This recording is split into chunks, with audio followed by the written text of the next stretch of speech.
Hello বন্ধুরা, আজকে আমি লোটে মাছের ফ্রাই করে দেখাবো। দেখো কেমন করে আমি লোটে মাছের ফ্রাই করি। বেসন নিয়েছি, ময়দা নিয়েছি, কর্নফ্লাওয়ার নিয়েছি, কালো জিরে, জোয়ান, একটু জিরের গুঁড়ো দিয়েছি আর একটু কাশ্মীরি লঙ্কার গুঁড়ো দিয়েছি। তারপরে আমি নুন দিয়েছি এর মধ্যে, দিয়ে আমি এটাকে ভালো করে জল দিয়ে গুলবো, কারণ বেশি লিকুইড করব না। ব্যাটারটাকে আমি একটু ঘন করে গুলবো, তাতে আমার মাছটা ভাজতে সুবিধা হবে।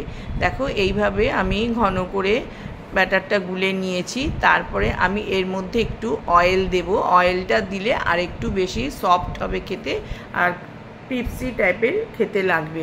এর আগে আমি মাছটাকে আমি হলুদ, তারপরে আদা রসুনের পেস্ট, ধনেপাতা আর কাঁচা লঙ্কা বাটা দিয়ে ভালো করে, আর পাতিলেবুর রস দিয়ে ভালো করে ম্যারিনেট করে রেখে দিয়েছিলাম।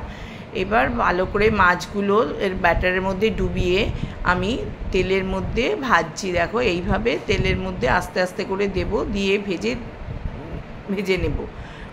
ভাজা হয়ে গেছে, দেখো লাল লাল ভাজা হয়ে গেছে। এটা তোমরা সন্ধেবেলার জলখাবারেও খেতে পারো, সস দিয়ে ভাতের সাথেও খেতে পারো, খুব ভালো লাগে খেতে। আমার রান্না অনেকেই বলে খুব ভালো হয়েছে, তাদের নামগুলো আমি একদিন পরে বলবো। ঠিক আছে, সবার ভালো লাগলে আমার এটা সবাই মিলে বলো কেমন হয়েছে। Thank you.